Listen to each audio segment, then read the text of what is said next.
Armory disc golfers, welcome back to another video. Now that the big moves of the disc golf offseason have happened, I thought it would be fun to grade some of the major manufacturers on how they did this offseason. I enjoy seeing these for other major sports, and I think it makes for enjoyable discussion that I'm sure every single one of us will completely agree on. I want to clarify that I'm trying to take into account the totality of each manufacturer's offseason moves in this particular video. I mentioned in my last video that Discmania quote-unquote won the offseason.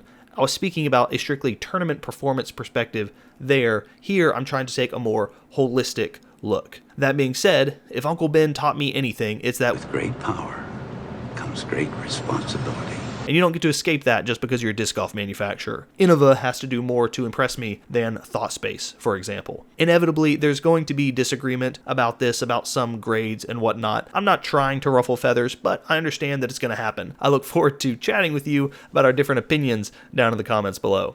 The grading scale will be as follows. A is great, B is solid, C is bad, and F is awful. Let's jump in. We're going to kick things off with Innova Discs, who controls the largest piece of the disc golf market share, the largest disc golf pro tour team, and a C for an offseason grade. They re-signed all of their expiring contracts, most notably Haley King and Bradley Williams, and they predictably re-upped some legends of the game like Juliana Korver and Philo. Their one addition to the squad this offseason was Emerson Keith, who came over from Lone Star after a one-year stint with the upstart Texas brand. Emerson is a solid touring player, and he took home an Elite Series win at the OTB Open this past season. Not a bad move at all. All that being said, still giving them a C. I'm tired of Innova leaking top-tier talent and not replacing it. They let Macbeth walk, they let Wysocki walk, they lost AB, Proctor, and Burridge last year, and they keep missing out on big free agents. Gannon, Eagle, Gossage, Hanley, Clemens, and on and on. I'm not trying to take away from EK, but in the last 2 years, he's only had one other podium and 8 other top 10s on tour. He's not a guy that moves the needle for Innova. The addition of Eagle or Gannon to the squad this year would have thrust Innova back to the forefront of competitive play. But for now, they're going to have to continue to be carried by Calvin. And admittedly, Calvin can carry quite a bit himself, but his only other top 20 teammate is Bradley Williams. That's not where you want to be if you're the biggest manufacturer in the game. Innova's currently going with a wide net strategy. I get that they make their money on casual players and in sporting goods stores, but it's only a matter of time until they get hawked there too if they don't make a move with the new age of disc golf players. Next up is Discraft, who came into the offseason with a pretty stacked roster as is. This is a different story than Innova because although Discraft also didn't land one of the big name free agents, they already have a team loaded up with top end talent. Macbeth, AB, Dickerson, Ezra, Hammes, and Gossage just on the MPO side. Goose was their only big MPO re-signing target for the offseason, and they finally managed to lock him down for another 2 years. The FPO side of things is a little murky because they inked Holland Hanley to 2 more years, and I'm pretty sure they extended Valerie Montijano and Paige Pierce, who are still advertising for Discraft and vice versa on socials and Discraft's website, but I haven't actually seen anything one way or the other about their particular contract situations. This is a solid batch of re-signings for them overall. Add on top of that the fact that Discraft went out and grabbed Chris Clemens and Hannah Wynn, and that pushes them up into frown-nodding territory. They didn't grab Eagle or Gannon or whatever, but would have been difficult for them to do so for other reasons outside of straight cash considerations. I'm giving them a thumbs up and a B+.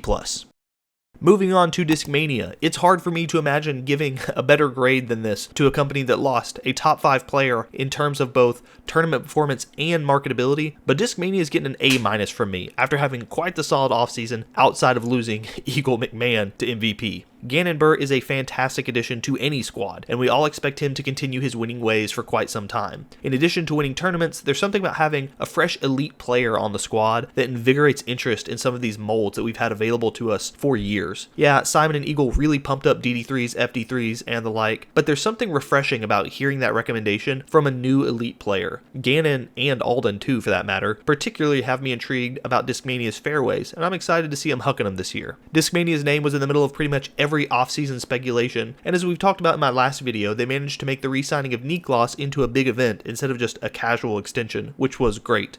Add the extension of Gavin Babcock, the addition of Alden Harris, they've got a lot of solid momentum. In the last 2 off-seasons, Discmania has lost 2 of the best and most marketable players in the sport, which is obviously a huge blow. But at the same time, they're recovering from it about as well as they conceivably could. Discmania now has the 2 most recent US champions, 3 1040 rated top 10 players, and probably the biggest name in MPO European disc golf. All in all, I think they did good. And if you think that I'm doing good, I would really appreciate you liking and subscribing below. Don't worry, we're getting MVP soon. Latitude 64 spent its offseason bolstering their European presence. They let Tristan Tanner and Jake Hebenheimer walk, which I don't really think will affect their sales or popularity much at all, and they extended their guys Jakub Semerad and Lori Leitonen alongside Rebecca Cox and Katie Teta. They added several other European players, and honestly, I don't know much about the European disc golf market, so I'll have to let y'all inform me below on how significant those moves are in that particular region. For the general disc golf population that focuses on the Pro Tour though, there are no big moves here. Lat 64 didn't make a big splash with Niklas or other top free agents, but they held the line and they further solidified themselves on their home turf. B.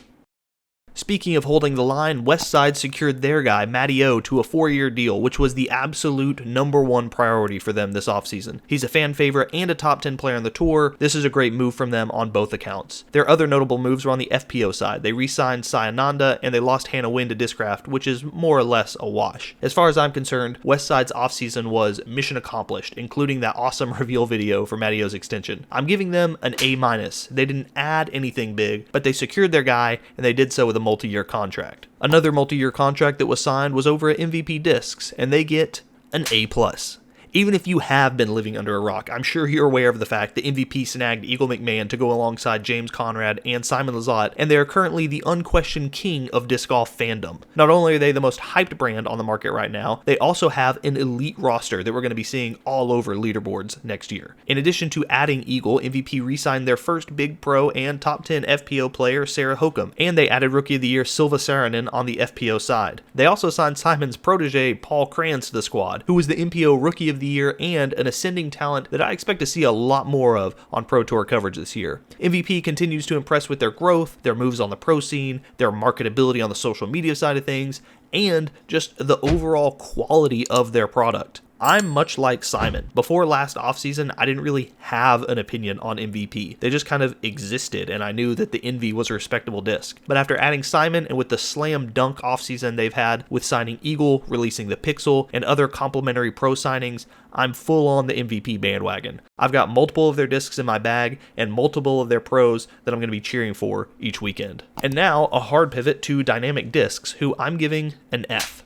For several years, DD was up there with Innova as a top dog manufacturer in terms of social media relevance and tour performance. But now, after losing Chris Clemens to Discraft, Gavin Rathbun to injury, Danny Lindahl to Kansas State University, and Macy Villadiaz, whose whole situation got them some really bad press, Dynamic only has one top 100 player and no real momentum going into the season. Granted, that one top 100 player is Riki Wysocki, but in terms of this offseason alone, DD just seemed to lose across the board. Next up, we're going to look at a smaller company in ThoughtSpace Athletics. They re-signed James Proctor, they added Chandler Fry, and on the FPO side, they added Ali Smith and Luke Lorentzen. This isn't the biggest of off seasons, but for a brand like ThoughtSpace, this is a solid move in the right direction. They've got cool stamps, they've got solid molds, and now they're getting seen more on tour, especially with the solid year that Proctor had last year and the new additions here. Lorentzen is a top 10 player on tour, Ali Smith won on tour last year. This is great overall for them. I'm giving them a B+, and maybe it should even be up in the A territory. Another company that's making a move in the right direction is DGA, who added Evan Scott, Parker Welk, Sullivan Tipton, Macy Villadiaz, Jake Mon, Tristan Tanner, and Eliezer Middling. These are all mid-tier players, but it's a solid group to add to Marweed, Allen, and Radalin, and it's exciting to see them moving more into the pro scene after years and years of just kind of chilling.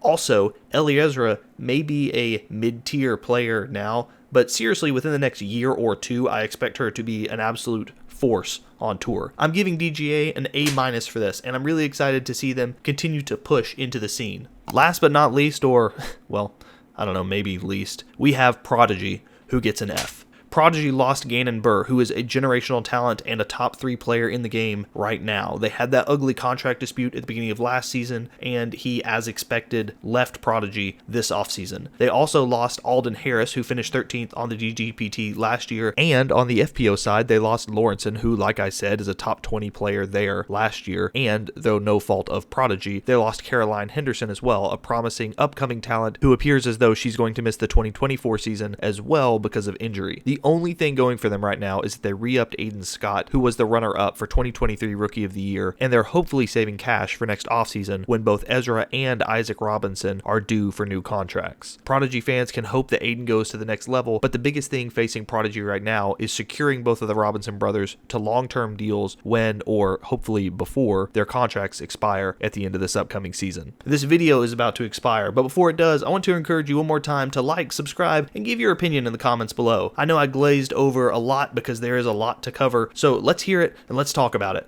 Thanks so much for watching, and I'll see you in the next one.